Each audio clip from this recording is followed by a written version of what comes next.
Ray Dalio. He's an investor who runs the largest hedge fund in the world called Bridgewater. One of his specialties is looking at market cycles. Are markets poised to crash? Are they poised to go up? What are the patterns that we can see? In this video, we go over Dalio's 6 signals that he uses to determine if the stock market is in a bubble. But he's not just looking at bubbles. He's looking in particular for bubbles that are about to pop and crash the market.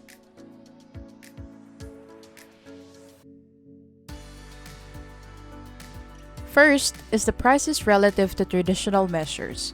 So one of the easiest ways that we can do this is simply by looking at the P/E ratio.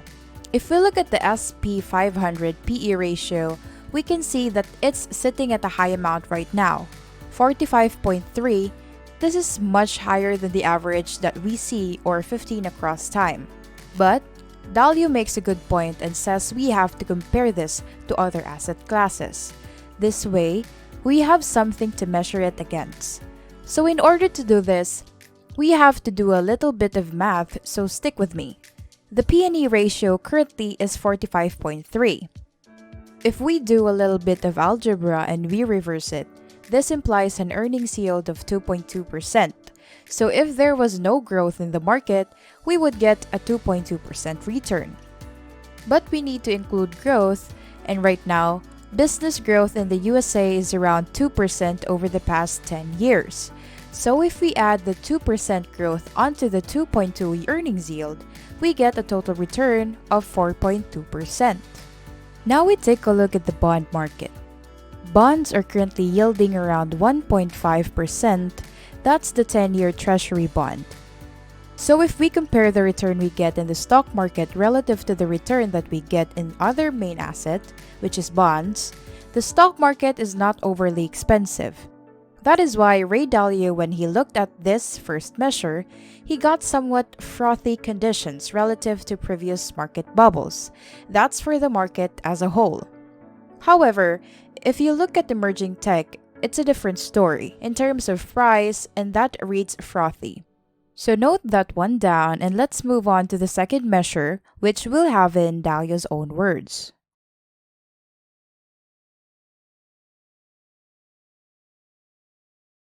The second is prices are discounting unsustainable conditions. So unsustainable starts to be part of this picture of a bubble.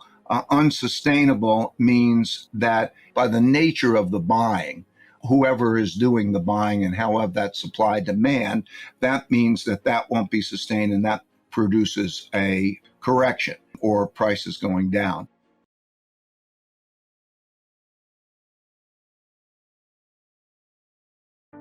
With signal 3, Dalio takes a look at the new buyers that have entered into the market, ones that generally don't know too much about investing, have no experience, and are simply investing because their friends are making money in the stock market. The example that Dalio gives is, let's say you're at a cocktail party for work, and people come up to you and they start talking about their recent investments in the market, and you ask them, "Well, have you ever invested before?" They say, "No, not before this." "Did you buy the stock at a reasonable price?" They say, "I don't know how to calculate intrinsic value." You ask, "Do you even know what the stock is?" And they fumble around for an answer. You find out that they're simply investing because the stock market has been on a 12-year bull run and has made other people rich.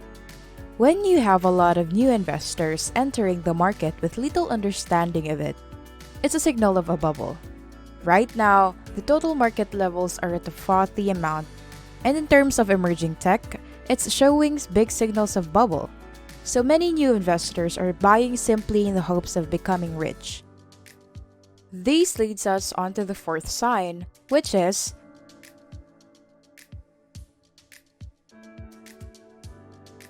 this is a signal where the general vibe in the market is that you can only make money. The stock market will only go up. There's a lot of quick profits to be made.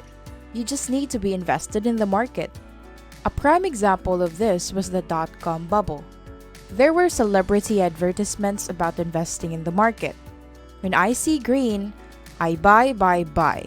and even a hint of red, then I sell. Everyone just wanted to make a quick profit, and those who weren't invested felt dumb because they were seeing people who weren't as smart as they were making a lot of money. Right now, this signal is sitting, at least according to Dalio's measures, in the frothy range, meaning somewhat dangerous and somewhat in a bubble. If we take a look at emerging tech, once again, the signal points toward a bubble in this sector.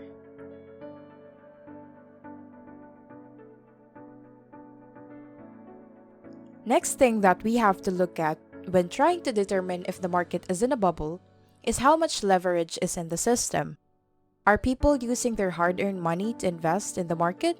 Or are they simply borrowing it? The more borrowing that is going on is an indication of risky behavior. We all know that the housing bubble popped in 2008. It was from too much borrowing, too much debt, subprime mortgages.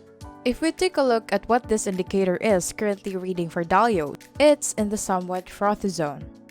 This means there's probably a bit too much borrowing that is going on, but it is somewhat sustainable.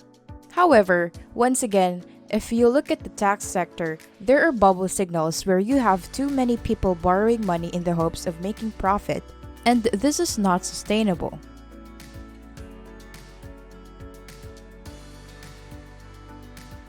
The last signal that Dalio looks at is buyers/businesses having extended forward purchases. So an example that we can use for what Dalio is talking about here is buying commodities. Normally, you would just buy commodities like corn or sugar or oil whenever you need it.